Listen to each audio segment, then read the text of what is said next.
Good morning, my front wheel skids. It feels good to say that, doesn't it? Argentina game yesterday. Romero nutted the goal in. Didn't even have to adjust his barnet. And what a game. What a game, eh? I don't know whether you've watched it. I'm quite a big Romero fan. I was just saying to a new subscriber that the ups and downs of Romero, maybe he was sold a dream by Tottenham for season after season, and now we might see a turnaround if he stays. A lot of people want him to go. A lot of people say he's had his time. Do you know what? I think he's better than some of the so-called legends that we see walking around the stadium. I don't know if you lot agree. So we've got Tonali, we've got Senesi, we've got Robertson, we've got Van der Heck, we've got that goalkeeper whose name keeps eluding me. Let's just call him Dubravka. Is it Dubravka? Do you know what? I'm not even probably saying it right. It's probably a totally different name. Let's just call him Davro. Old Hands. Yeah, let's just call him Hands. That makes my fucking stuttering a lot easier.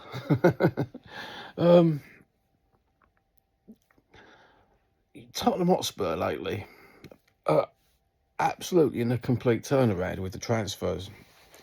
And as I was sitting there typing out a reply to the new subscriber today, I noticed in my head, I started thinking, my ADHD started going, and I'm thinking to myself about the protest group. Now, a lot of us were eating it out because what was happening. Now, if it's a turnaround, I'm thinking to myself, this protest group that was just protesting. They weren't protesting for us, was they? You could tell it was like a content creator come ego thing. You know, like they all get their photos and they get invited on loads of different shows, and everybody starts getting an ego when they're on YouTube, when they're on multimedia. I think they're it's like that celebrity thing, what people get in their heads. And my mates used to get it years ago when they played in bands. They'd get in a band, they'd get a little bit famous, or they'd get a little bit of notoriety, and then all of a sudden the ego goes up and up and up and up, and they forget the reason why they was doing it. They forget a lot of things along the way, including their friends and where they come from and what got them there. They never stay humble. And I'm thinking to myself, what's going to happen with these fuckers? Because there's nothing for anyone to have a moan about.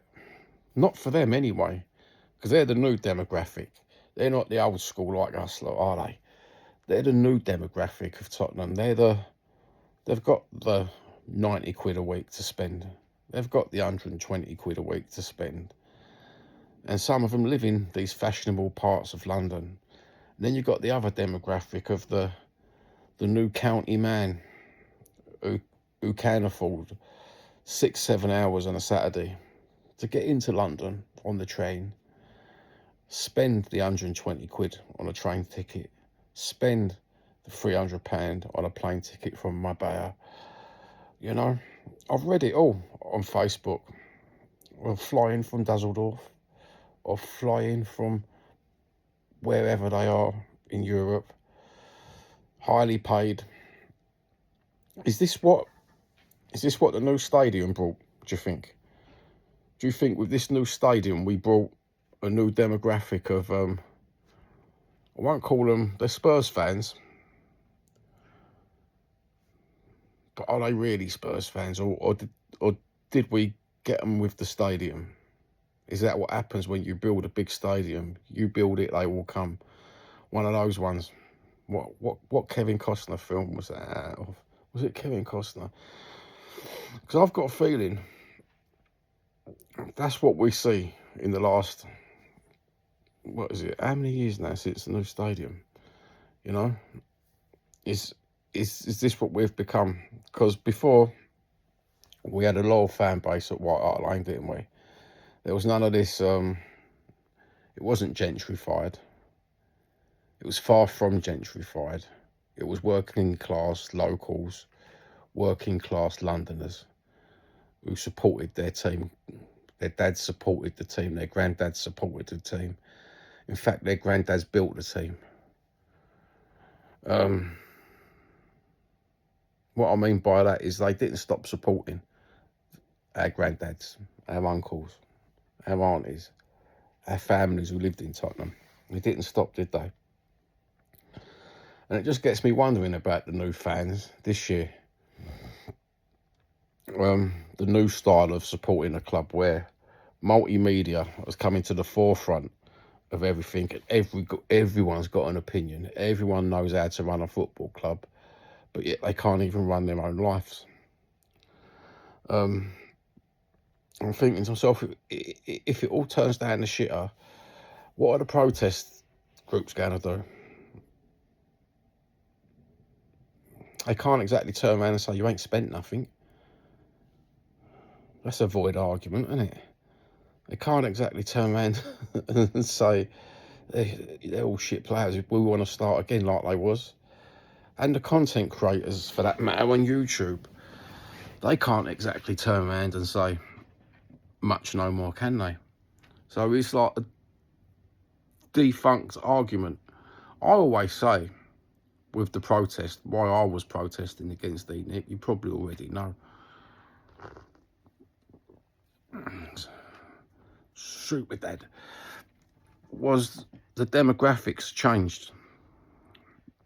And we had one content creator who used to reside on the celebrity squares, sitting there, sometimes in a suit on his channel, call out the old school as xenophobic, when we wasn't xenophobic.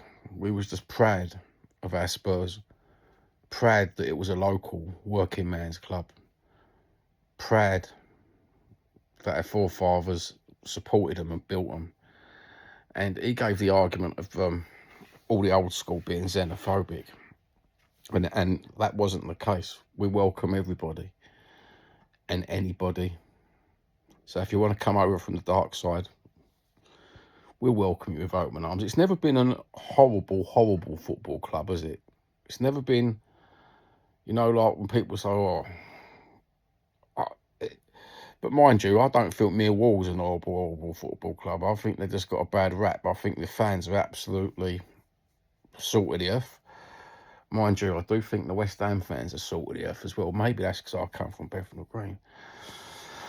But I've always protested with that little thing in my heart about the demographics, about the locals, about the kids. And how we all got priced out.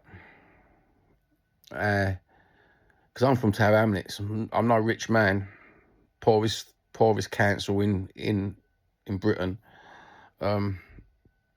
Mind you, there's some rich people in Tower Hamlets, don't get me wrong. It's been gentrified now. But I'm old school. We come from working class families where even paying the 16 quid, or what was it, 1991, 11 quid? I can't even remember now. That was 1/10 for your wages just to go into the football. But 1/10 for your wages, that was worth it. Now, it's work it out for some people. It's a third of their wages in some cases, or a quarter of their wages, or 1/7. So I'll always be on the bandwagon that they should lower the ticket prices and give concessions for locals. And I mean, not just little bits of concessions like 5%, 10% off. If you're local to N17, or you've got a disability, ticket prices should be much, much cheaper. And children, I remember the days where you used to go in for nothing in White Hart Lane. Do you remember? Pay your adult ticket. Always fucking go in with an adult, and you didn't pay a fucking thing. It wasn't until you got a bit taller and a few whiskers that you actually paid. That's what was nice. The community of White Hart Lane. It was a community, wasn't it?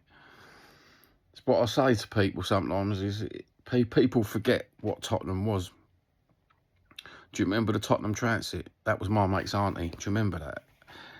She had the Tottenham Transit, the white Transit, all kitted out in Tottenham Clobber. If you know the old White Hart Lane and the Spurs shops.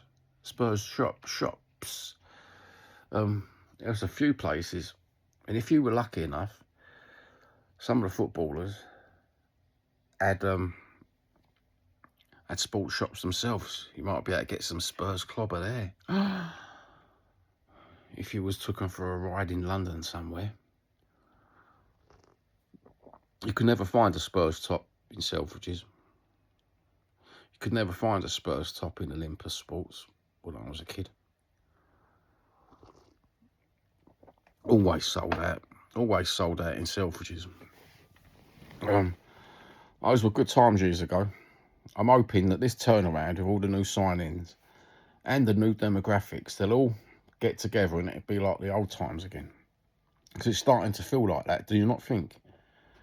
You're getting excited. For the first time in ages, I'm excited about the football club, the football team. I've actually forgot about Enoch, and I'm super loving. That sounds fucking... I don't mean to be a C-U-N-T, but you know what I'm saying? That sounds very corny. But I'm excited. I feel like a kid again. I feel like I want to go and get myself a proper Tottenham top. Mind you, I did go and get myself a proper Tottenham top last year. None of that snide shit. I did have a snide here. I was going to show you, compare the snides. I've got one that I got my daughter down Pitsea Market when we went out for a drive.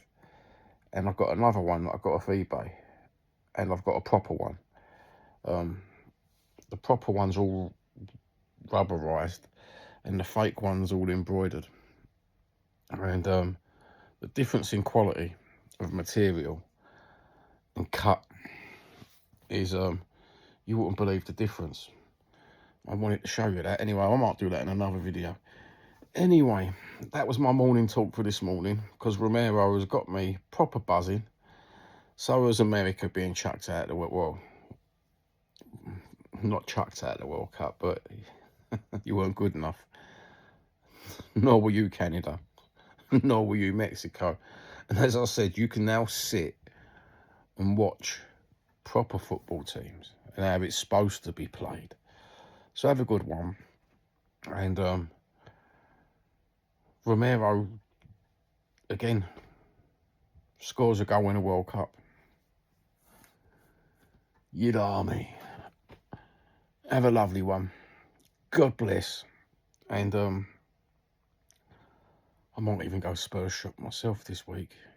Don't tell the wife.